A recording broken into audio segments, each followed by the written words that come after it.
Hello everyone.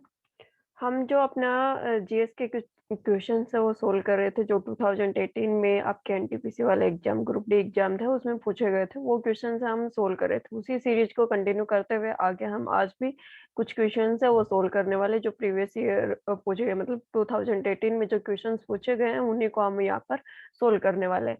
और आपकी जो एग्जाम डेट है वो भी आ चुकी है। 15 फेब टू 19 फेब तक आपका एग्जाम होना है, तो ये मान के चलो आपके पास सिर्फ 20 डेज बचे हैं। तो अपनी प्रिपरेशन को की स्पीड है उसको थोड़ा और बढ़ा दीजिए, ज्यादा से ज्यादा टाइम इस पे लगे ताकि आपका एग्जाम अच्छे से हो सके। तो हमें अभी जो पीवाईक्यू है जीएस के जो 2018 में पूछे गए थे वो हमें यहाँ पर सोल्व करने हैं। तो स्टार्ट करते हैं अपने। हमने कुछ क्वेश्चंस है वो सोल्व कर लिए थे। 82 क्वेश्चंस हमने सोल्व कर लिए थे लास्ट क्लास में। आज हमें 83 क्वेश्चन से स्टार्ट करना है और उसी को आगे कंटिन्यू करते हैं। तो अपने पास क्वेश्चन है, किस तत्व में उच्च आयनीकरण ऊर्जा होती है? कौन से एलिमेंट में सबसे ज्यादा एनर्जी होती है? तो वो हो जाएगा हीलियम। हीलियम में बहुत high amount of energy present होती है। नेक्स्ट क्वेश्चन है, कालाजार के लिए उत्तरदायी जीवों की उत्पत्ति का क्या कारण है? जो कालाजार डिजीज है उसके जो कोजिंग एजेंट्स होते हैं, डिजीज कोजिंग एजेंट्स होते हैं, उनका प्रोडक्शन किस वजह से हो रहा है? तो वो होता है अधोमुखी युग्म विखंडन। जो फिजन की प्रोसेस है उसके द्वारा इनका जो प्रोडक्शन है वो होता है। जाइलम एक कैसा ऊतक है? जाइलम किस प्रकार का टिश्यू है वो बताना है। तो जाइलम है एक जटिल स्थायी ऊतक है। ये एक कॉम्प्लेक्स जो टिश्यू है वो होता है। तो जाइलम एक जटिल स्थायी ऊतक है। फिर बोला गया है तत्वर्ण की बीमा क्या होती है? तत्वर्ण की बीमा होगी L1M0T-2। नेक्स्ट क्वेश्चन है अपने पास, तीसरे आवर्त में मौजूद तत्वों में कौन सी कक्षाएं होती है? मतलब जो एलिमेंट्स हैं उनकी सेल्स बनाते हैं, तो उनके अंदर कौन कौन सी सेल्स होती हैं उनके नाम हमें बताने हैं। तो 3 सेल्स होते हैं KLM। ये तीनों के तीनों हमें, मतलब जो थर्ड ग्रुप है उसके अंदर कौन कौन, उन एलिमेंट्स के अंदर कौन कौन सी ग्रुप बनेंगे? तो KLM ये तीनों ग्रुप्स है, ये तीनों कक्षाएं, ये तीनों सेल्स वहां पे फॉर्मेशन होती है। नेक्स्ट क्वेश्चन है, रेगिस्तानी पौधों की बाह्य त्वचा में मोम जैसे पदार्थ की परत होती है, उसे क्या कहते हैं? जो डेजर्ट के अंदर प्लांट्स होते हैं उनके बाहर की जो स्ट्रक्चर मोम लाइक स्ट्रक्चर होती है, उसके जो स्टेम की बार्क होती है उसके अंदर, तो उस वो कौन सी चीज से बनी होगी, कौन सी सब्सटेंस से बनी हुई होगी? तो वो होती है क्यूटीन की, क्यूटीन से वो बनी हुई होती है। नेक्स्ट क्वेश्चन है, स्थितिज ऊर्जा किसके बराबर होती है? जो स्थितिज ऊर्जा है, जो पोटेंशियल एनर्जी है, उसको किसके इक्वल माना गया है? तो वो होते हैं mgh। नेक्स्ट क्वेश्चन है, दो स्तरों के बीच में सतह की अनियमितता के परिणाम स्वरूप क्या होता है? तो क्या होगा? घर्षण। दो सरफेस है उनके बीच में मतलब रफनेस आ रही है, वो किस वजह से रफनेस आ रही है? उसकी वजह से किस चीज का प्रोडक्शन होता है? फ्रिक्शन का प्रोडक्शन होता है, घर्षण का प्रोडक्शन वहां पे होगा। नेक्स्ट क्वेश्चन है, ऊर्जा उत्पादन के दौरान जब हमारी मांसपेशियों में कोशिकाओं की ऑक्सीजन की कमी हो जाती है तो 6 कार्बन अणु है वो कितने कार्बन अणु में परिवर्तित हो जाता है? मतलब हमारी बॉडी के अंदर एनर्जी प्रोडक्शन हो रहा है, उस टाइम पे अगर ऑक्सीजन की डेफिशिएंसी हो गई बॉडी में, तो जो कार्बन के 6 एटम्स प्रेजेंट थे वो कितने एटम्स में कन्वर्ट हो जाएंगे? वो बताना है कि कितने एटम्स का यूज करना स्टार्ट कर देगा बॉडी एनर्जी प्रोडक्शन में। तो कितने? 3 कार्बन से 6 के बजाय 3 कार्बन का वहां पे यूज होना स्टार्ट हो जाता है जब एनर्जी प्रोडक्शन होती है उस टाइम पे। नेक्स्ट क्वेश्चन है, कौन सा तत्व सबसे अधिक इलेक्ट्रोनेगेटिव होता है? कौन सा एलिमेंट वो सबसे ज्यादा नेगेटिव होगा? तो जो ऑप्शंस दे रखे थे उसके अकॉर्डिंग क्लोरीन हो जाएगा, लेकिन नॉर्मली हम देखें तो सबसे ज्यादा इलेक्ट्रोनेगेटिव फ्लोरीन होता है। सबसे ज्यादा इलेक्ट्रोनेगेटिव फ्लोरीन होता है, लेकिन जो ऑप्शंस दे रखे थे उसके अकॉर्डिंग क्लोरीन हो जाएगा। नेक्स्ट क्वेश्चन है, जिस परमाणु की बाह्य कक्षा में इलेक्ट्रॉनों की संख्या पूर्ण होती है उसकी संयोजकता कितनी होती है? मतलब कोई भी एलिमेंट है उसकी जो एक्सटर्नल जो आउटर सेल है उसके अंदर जो एलिमेंट्स है उनकी इलेक्ट्रॉन्स है उनकी जो नंबर है वो कंप्लीट है। जैसे कि इनर्ट गैसेज होती है, तो उनकी जो आउटर सेल है वो कंप्लीट है, तो उसमें क्या उसकी संयोजकता कितनी होगी? शून्य होगी, जीरो होगी। जैसे कि आप यहाँ पे एग्जांपल ले सकते हो इनर्ट गैसेज का। नेक्स्ट क्वेश्चन है हमारे पास, सोडियम से क्लोरीन की ओर जाने वाले परमाणु आकार क्या होता है? सोडियम से क्लोरीन की तरफ जा रहे हैं तो एटॉमिक साइज़ क्या पूछा गया है, तो एटॉमिक साइज़ है वो डिक्रीज़ होगा, घटेगा। सोडियम से क्लोरीन की साइड जाएँगे तो जो एटॉमिक साइज़ है वो डिक्रीज़ होता है, घटता है। कैल्शियम हाइड्रॉक्साइड के विलयन से जब कार्बन डाइऑक्साइड गुजरती है तो बनने वाले अवक्षेप का रंग कैसा हो जाता है? जब कैल्शियम हाइड्रॉक्साइड के थ्रू हम CO2 पास करेंगे तो उसका कलर कैसा हो जाएगा वो हमें यहाँ पर बताना है। तो व्हाइट कलर में सफ़ेद रंग में वो कन्वर्ट हो जाता है। नेक्स्ट क्वेश्चन है कैल्शियम हाइड्रॉक्साइड ये तो करवा दिया, दोबारा से रिपीट हो गया ये। नेक्स्ट क्वेश्चन है C2H6 कैसा हाइड्रोकार्बन है? तो ये किस टाइप का संतृप्त हाइड्रोकार्बन है? C2H6 है वो संतृप्त हाइड्रोकार्बन माना जाता है। चिकित्सक अवतल दर्पण का प्रयोग करते हैं क्योंकि उस पर निर्मित प्रतिबिंब कैसा होता है? जो डेंटिस्ट होते हैं वो अवतल दर्पण का यूज़ करते हैं।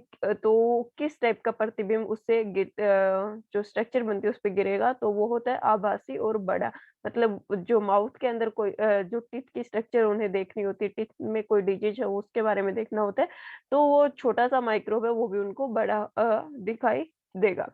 प्रोटीन की जानकारी प्रदान करने वाले डीएनए के भाग को क्या कहा जाता है? जो प्रोटीन्स के मतलब पूरी की पूरी नॉलेज दे रहा है डीएनए के अंदर जो करैक्टर्स पास हो रहे हैं one generation to next generation वो क्या चीज है जिसके थ्रू पास होंगे और प्रोटीन से बने हुए होते हैं और डीएनए में प्रेजेंट होते हैं तो उसको क्या बोलते हैं जीन। क्या बोला जाता है? जीन। जीन है प्रोटीन से उसकी फॉर्मेशन होती है डीएनए के अंदर प्रेजेंट है। डीएनए डबल हेलिक्स स्ट्रक्चर है, इसकी फुल फॉर्म देखें तो डीऑक्सीराइबोन्यूक्लिक एसिड इसकी जो फुल फॉर्म है वो होती है और इसको जेनेटिक मटेरियल भी बोला जाता है। नेक्स्ट क्वेश्चन है कार्बन परमाणु के बारे में C612 मतलब एटॉमिक नंबर और मास नंबर दोनों दे रखे हैं तो उससे क्या निष्कर्ष निकलता है कि किस चीज़ के बारे में बता रहा है। तो इसके अंदर 6 न्यूट्रॉन होंगे, 6 प्रोटॉन होंगे और 6 इलेक्ट्रॉन होंगे। जो कार्बन एटम है उस के अंदर 6 neutron, 6 proton and 6 electron present होंगे। लैंगिक प्रजनन के दौरान जब 2 अलग-अलग जनन कोशिकाएँ संयोजित होती है तो वो किसका निर्माण करती है? जब फ्यूजन होता है मेल एंड फीमेल का तो उस टाइम पे किसकी फॉर्मेशन होती है? फ्यूजन हो चुका है तो उस टाइम पे किस चीज़ का फॉर्मेशन होगा? ओवा एंड स्पर्म के फ्यूजन के बाद तो एम्ब्रियो फॉर्मेशन होती है जिसको बोला जाता है युग्मनज। किसकी फॉर्मेशन होगी? युग्मनज की फॉर्मेशन होती है। नेक्स्ट क्वेश्चन है वह प्रक्रिया का नाम क्या है जिसके द्वारा कोई धातु अपने आस-पास उपस्थित नमी, एसिड इत्यादि द्वारा प्रभावित होती है? उस प्रक्रिया का नाम बताना जिससे किसी भी मेटल के ऊपर इफ़ेक्ट पड़ेगा, उसके ऊपर मतलब वहाँ पे नमी आ रही है या फिर एसिड है उसकी वज़ह से उसके ऊपर कोई इफ़ेक्ट पड़ रहा है तो उसको बोला जाता है संरक्षण। संरक्षण उस प्रक्रिया का नाम दिया गया है। बल और विस्थापन का गुणनफल क्या कहलाता है? फोर्स इंटू डिस्प्लेसमेंट उसको क्या बोल रहे थे? वर्क बोल रहे थे, कार्य बोलेंगे उसको। कौन-सा धातु कक्षीय तापमान पर द्रव अवस्था में होता है? मतलब हाई टेम्परेचर पे किसमें लिक्विड फॉर्म में चला जाएगा तो वो होता है पारा, मरकरी जिसको बोलते हैं हम। नेक्स्ट है अणु शब्द किसने प्रतिपादित किया था? अणु शब्द जो एटम वर्ड है वो किसने दिया था? तो वो दिया था डेमोक्रिटस ने। नेक्स्ट क्वेश्चन है कौन-सा तत्व मेंडलीफ की आवर्त सारणी में निश्चित स्थान नहीं पा सका? कौन-सा एटम है जो कि मेंडलीफ ने जो ग्रुप बनाया था उसके अंदर उसकी पोज़ीशन नहीं है, वो है हाइड्रोजन। नेक्स्ट क्वेश्चन है हमारे पास एक वस्तु को एक अवतल दर्पण के सामने उसके फोकस बिंदु और वक्रता केंद्र के बीच स्थिति एक बिंदु पर रखा गया है मतलब एक कोई भी चीज है उसको अवतल दर्पण के सामने रख दिया उसके फोकस बिंदु के और जो वक्रता बिंदु उन दोनों के बीच में रखा गया है तो निर्मित होने वाली छवि कैसी होगी तो किस टाइप की इमेज का किस टाइप की इमेज वहां पे बनेगी वो हमें यहाँ पर बताना है तो रियल एंड इन्वर्टेड मतलब वास्तविक और उल्टी जो इमेज है उसकी फॉर्मेशन वहाँ पे होती है। नेक्स्ट क्वेश्चन है कार्य करने की दर अथवा ऊर्जा स्थानांतर की दर किसके द्वारा व्याख्यात की जाती है? किस रेट से काम कर रहे हैं और किस रेट से एनर्जी ट्रांसफर हो रही है वो किस में इंक्लूड होता है? पावर में इंक्लूड होता है, एनर्जी सॉरी शक्ति में वो इंक्लूड होगा। नेक्स्ट क्वेश्चन है टंगस्टन का गलनांक कितना होता है? टंगस्टन का बताना है तो वो होगा 3422 डिग्री सेल्सियस। नेक्स्ट कॉपर के एक अणु में कितने परमाणु होते हैं? कॉपर के एक अणु में एक एटम में कितने एलिमेंट होंगे? तो वो होंगे 6.022 into 10⁻23। नेक्स्ट क्वेश्चन है, मुक्त रूप से गिरना केवल कहाँ संभव है? मुक्त रूप से गिरना कहाँ संभव है? निर्वात। नेक्स्ट है, ओक्टेस का न्यूलैंडस सिद्धांत केवल कहाँ तक लागू होता है? तो वो है कैल्शियम तक। जो पीरियोडिक टेबल है उसमें कैल्शियम तक ये जो प्रिंसिपल था, सिद्धांत था, वो अप्लाई होगा। नेक्स्ट क्वेश्चन है, ओक्टेस का ये करवा दिया दोबारा से, ये भी रिपीट हो गया। नेक्स्ट क्वेश्चन है, किसी वस्तु में गतिज ऊर्जा और स्थित ऊर्जा का योग, मतलब पोटेंशियल एनर्जी और काइनेटिक एनर्जी दोनों को मिला के क्या बोलेंगे? तो उसको बोलेंगे यांत्रिक ऊर्जा। प्रोटीन संश्लेषण के क्षार इवेंट में किसका निर्माण होता है? प्रोटीन संश्लेषण हो रहा है, मतलब ट्रांसक्रिप्शन की प्रोसेस हो रही है, उस टाइम किसकी फॉर्मेशन होती है? एमआरएनए की फॉर्मेशन यहाँ पे होती है। नेक्स्ट क्वेश्चन अपने पास ये भी रिपीट हो गया फिर से। नेक्स्ट क्वेश्चन है, जिन पदार्थों की गंध अम्लीय और क्षारीय माध्यम में बदल जाती है उन्हें क्या कहा जाता है? मतलब एसिडिक और बेसिक रूप मीडियम के अंदर वो चेंज होती रहती है, तो उसको क्या बोलता है? घ्राण या ओल्फैक्टरी सूचक उनको बोला जाता है। नेक्स्ट है, जब एक धातु पानी के साथ अभिक्रिया करती है तो कौन सी गैस रिलीज होती है? पानी के अंदर किसी चीज के साथ कोई भी मेटल रिएक्ट कर रहा है तो उसको कौन सी गैस रिलीज होगी? वहां पे हाइड्रोजन गैस है वो रिलीज होती है। नेक्स्ट क्वेश्चन है, किसी भी समान समूह में मौजूद तत्वों का एक समान क्या होती है? सभी एलिमेंट्स के बीच में एक कॉमन चीज क्या है? तो वो है संयोजी इलेक्ट्रॉनों की संख्या। जो इलेक्ट्रॉन्स की संख्या है वो वहां पे इक्वल होगी, समान होगी। जब प्रकाश की किरण सघन माध्यम से विरल माध्यम में जाती है तो किरण का क्या होगा? जब प्रकाश की किरण किसी भी सघन माध्यम, मतलब सॉलिड से लिक्विड में पास हो रही है, जब वेव, तो उसमें क्या होगा? तो जो उसकी स्पीड है वो बढ़ जाती है और अभिलंब से दूर झुक जाएगी। किरण की गति बढ़ जाएगी और अभिलंब से दूर झुक जाएगी। नेक्स्ट है, किसका प्रयोग कारों में पेट्रोल के साथ ईंधन के रूप में किया जाता है? किस चीज का यूज किया जाता है पेट्रोल के साथ मिक्सिंग करके एज अ फ्यूल यूज करेंगे व्हीकल्स में? तो वो होता है एथेनॉल। एथेनॉल का यूज किया जाता है, एथेनॉल की ब्लेंडिंग की जाती है। नेक्स्ट क्वेश्चन है, जब पीएच मान 7 से 7 से 14 की ओर बढ़ता है तो ये क्या दर्शाता है? 7 से 14 की तरफ क्या बढ़ेगा? बेसिक जो बेस की रेंज होती है तो इसमें OH नेगेटिव आयन की सांद्रता में वृद्धि होती है।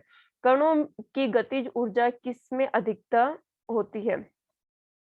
जो कणों में जो अधिकतम ऊर्जा, उसके जो ऑप्शंस है उसके अकॉर्डिंग प्लाज्मा में जो गतिज ऊर्जा है वो ज्यादा होती है, क्योंकि ये फ्लूइडिमेट्रिक्स होते हैं हमारे ब्लड के अंदर।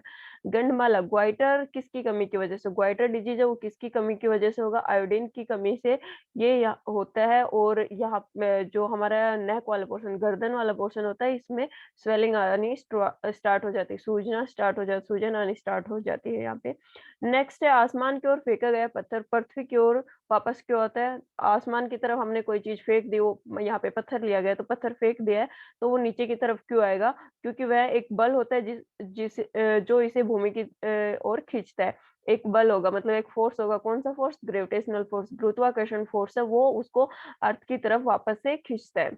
नेक्स्ट क्वेश्चन है, दांत में क्षय शुरू होता है जब मुंह में पीएच कितने से कम हो जाता है? मतलब जो हमारे टीथ है उनमें डैमेज होना स्टार्ट हो जाता है, टीथैक होना स्टार्ट हो जाता है जब कब मुंह जो माउथ का पीएच कितने से कम हो जाता है? 5.5 से कम हो जाएगा पीएच, तो हमारे जो टीथ होते हैं उनके अंदर डैमेज होना स्टार्ट हो जाता है। नेक्स्ट है, कौन सा ऊतक पौधों के प्रकाश संश्लेषण हिस्सों में सामग्री के परिवहन में मदद करता है? कौन सा टिश्यू है जो कि फूड फॉर्मेशन हुई प्लांट में उसको पूरे प्लांट में ट्रांसफर करेगा? वो होता है फ्लोएम ऊतक, मतलब फ्लोएम टिश्यू है वो यहाँ पे काम करता है।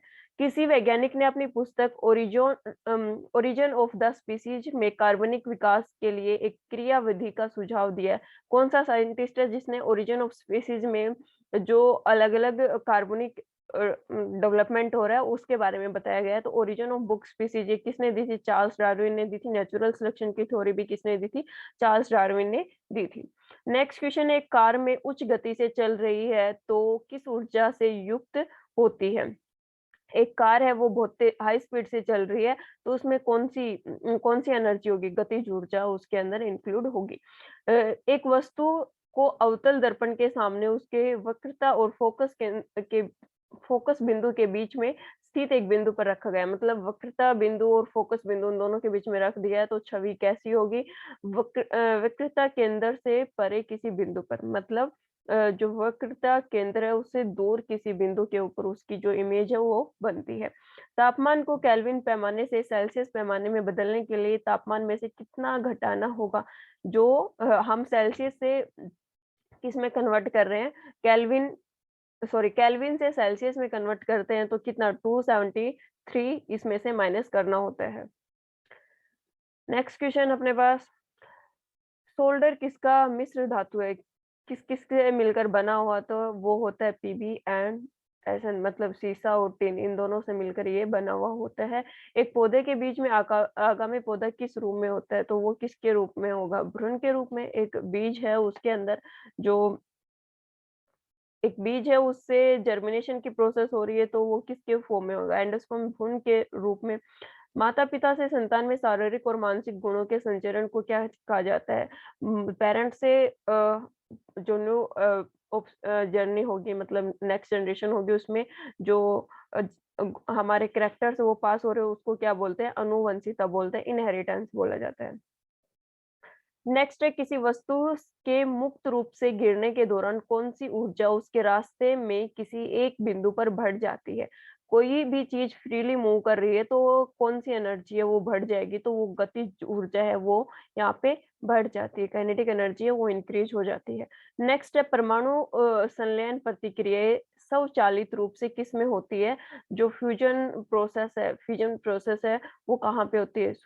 जो सूर्य है उसमें, सन में होती है। तो आंसर हो जाएगा सूर्य। प्रजनन की प्रक्रिया के दौरान उत्पन्न होने वाली विभिन्नताएँ क्या होती है? मतलब रिप्रोडक्शन में जो अलग-अलग चेंजमेंट आ रहे हैं उसको क्या बोलते हैं? वंशागत वेरिएशन जिसको बोला जाता है। चेंजमेंट्स आ रहे हैं और फिर उसके बाद कोई न्यू स्पीशीज़ फॉर्मेशन होगी। अमोनिया में नाइट्रोजन की संख्या कितनी होती है? अमोनिया में नाइट्रोजन की संख्या पूछी है यहाँ पे, तो कितनी होगी? 3 होगी। नेक्स्ट है, किसी वस्तु में गतिज ऊर्जा, स्थित ऊर्जा को एक साथ क्या कहा जाएगा? जो काइनेटिक एनर्जी, पोटेंशियल एनर्जी, दोनों को एक साथ क्या बोला जाएगा? यांत्रिक ऊर्जा। जब सिल्वर क्लोराइड को सूर्य के प्रकाश में रखा जाता है तो वह किसके रूप में बनने के कारण भूरे रंग का हो जाता है? सिल्वर क्लोराइड है उसको सनलाइट में रखेंगे तो उसका कलर भूरे रंग का हो जाएगा। तो वो किस वजह से हो रहा है? वो सिल्वर धातु की वजह से होता है। नेक्स्ट है, निर्वासन द्वारा क्या होता है? निर्वासन द्वारा फेफड़ों में अवस्फीति हो जाती है। आयरन का वायु की उपस्थितियों में जलने से किसका निर्माण होगा?